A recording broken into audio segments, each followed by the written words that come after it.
I am Ferdinand Marcos, and I am the President of the Republic of the Philippines. I stand today on behalf of 110 million Filipinos. Nakita niyo kung paano nagtanim ng palay si Kabayan. Grabe, ang bilis, ano? Pero alam niyo ba, ang bigas ng Pilipinas ay isa sa pinaka masarap na bigas sa buong mundo. Mga kababayan, the best talaga. Believe na believe ka, no? Bakit kanyo? Maniwala man kayo sa hindi, nanalo tayo ng award. Wow. Hindi totoo yun, mga kababayan. Pinaka masarap na bigas sa buong mundo. Di ba? Ang mayroon sa Pilipinas. Ang galing nga eh.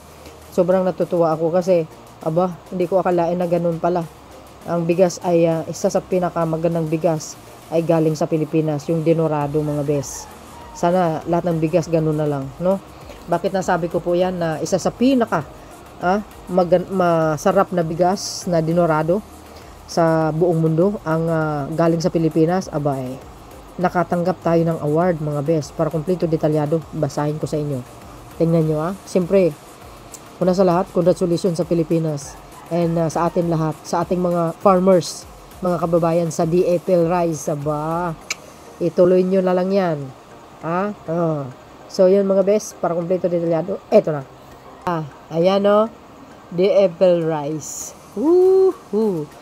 World class na bigas meron ang Pilipinas. Saan kayo makakita niyan? Congratulations sa Department of Agrarian Reform at siyempre hindi pala, ibig sabihin, so yun, mga kababayan, ito, basahin natin.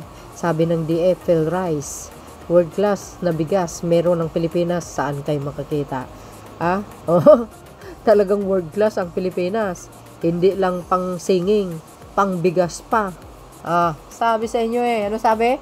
Today's Rice Story, Phil Rice website. Wow. Phil Rice breed NCISZ RZ 2018 SR Mabango. Ayan, Mabango 3 won at the World's Best Prize 2025 Award in Cambodia for its soft textures, aromatic quality, and premium grains. Congrats, Philippines! Wow na wow! Pati yung EGOB mayroong din award. Ano na ngayon, mga kababayan? Pinaka magandang bigas sa balat ng lupa ang Pilipinas. Ano sinabi? Di ba? Won at the World Best Rice 2025 Award in Cambodia for its soft, yung texture, aromatic. Parang pag-ibig lang yan, no? Quality and premium grains. Wow, mabango. Nako, talaga naman. Congratulations sa atin, mga kababayan. Ano ba yan? Nos as Dinorado. Sarap niyan, di ba? Ang sarap ng amoy. Tapos, may pagkalagkit-lagkit pa. Ay, nako, ewan ko na lang. Sarap kumain, mga bes. Tapos, may pritong tilapia. Sarap nun. Tapos, adobong baboy, yung ribs na pinatuyo sa tawag dito, tauyo. Grabe, guys. Sarap yarn. Nos as Dinorado, it is favored by Filipino farmers and consumers with the potential, sabi po dito, mga kababayan, yield of up to 8 tons per hectare. Wow! Maturing in 120 days and growing to 106 cm, breed by Tilma F. Padolina and Emily R. Arosina.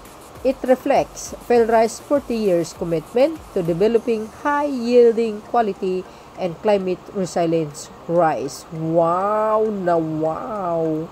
Woohoo! Congratulations naman. Ang ganda naman yung bigas nyo. O, diba? Today's rice story. Wow, congratulations Philippines, where rice, bread, NCIS, C, NSIC, RC, 218 SR, bags spot in World's Best Rice 2025. Woohoo! Known for its soft texture and aromatic quality. The variety highlights the Philippines premium quality rice. What? Oh, 'di ba? Basta magandang breeding, magandang pagpatubo, alaga, no?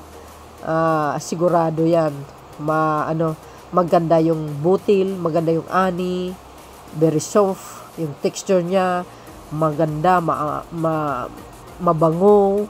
Sarap kumain, mga best. O, 'di ba? Ang dinurado talagang grabe, may pagkalagkit. Lalo na may dinurado na violet, 'di ba? Tapos may dinurado din na parang white na may pagka mamula. Grabe Pero ang galing talaga no, iisipin mo ang Diyos, nilikha niya yan para sa humankind, no? Grabe. Napakatalino talagang Panginoon gumawa ng ganitong klaseng mga pagkain para sa mga tao sa mundo. Oh, you see? Oh, ano ngayon? Congratulations sa atin lahat. Oh, 'di ba? Social, mga best. Sarap 'yan. Magluto ka ng tanghalian. Oh, ulam mo yung yung pritong tilapia, tapos sausaw with sauce na may silimansi. With adobo pa. Tapos may dessert ka pa na fruit salad. Ay, nako. Tapos katabi niya Royal o kaya Coca-Cola. Oh, 'di ba? Social, sarap kumain. Tapos kasama mo yung buong pamilya, ang saya, 'di ba, mga beswa? Tapos may may kasamang lechon. Naku. Ewan ko na lang sa inyo, mga bes. Nangarap na naman ako. Shoutout sa inyo, mga kababayan. Sabi mo nagko-komento. Sabi, ito sinasabi ko, kaya naman natin. So, stop importing hasmin. At ito na lang ang premium natin. This way, we can pay the farmers at 24 kilo. Ang encourage them to plant more if they are financially rewarded.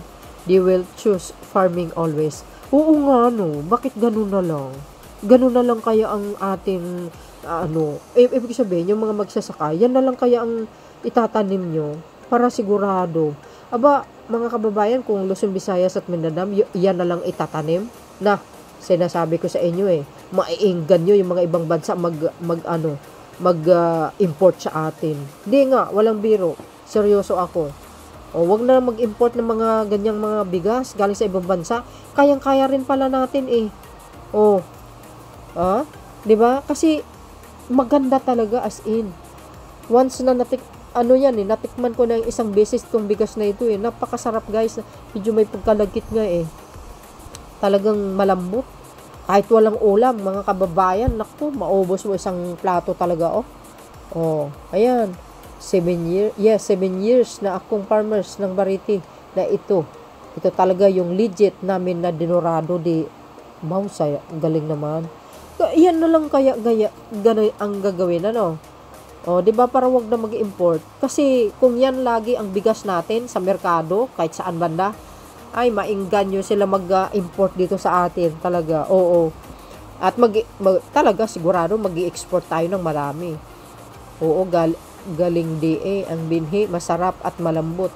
Ang kanin parang hybrid kung tingnan, pero mababa ang produkto. RC222 pa rin ako. Ayan, share nyo po sa mga rice farmers natin pati ang tamang technology sa pagtatanim at pag-aalaga para pakinabangan ng mga maraming farmers. Oo nga alam nyo, kung ganyan ang gagawin nyo, sigurado yan, mga kababayan. Baka wala na talagang mag-i-import ng bigas. Alam nyo, kung bibigyan tayo ng another term si PBBM, sigurado yan. Mapupunta tayo lahat dyan. Buong Visayas, Luzon na puro na ganyan ang tanim natin. Nako, sobrang saya-saya siguro, mga best. Ano po ang masasabi niyo, mga kababayan? Ako, congratulations sa Pilipinas, siyempre, sa mga farmers. Siyempre, sa mga farmers, congratulations sa inyo. Ayan, yan na lang itatanim natin. Kahit saan, huwag na tayo magtanim ng mga ordinary. Sigurado. Mag-i-export tayo ng madami. Kasi tatangkilikin yan for sure, mga best. So, yun guys, ang pinaka-latest updates. Once again, thank you for watching again. And congratulations, Pilipinas. Sana sa award na natanggap nyo. Denorado pa more. See you again guys on my next upload. Bye bye bye and baboos. God bless Philippines. Baboos!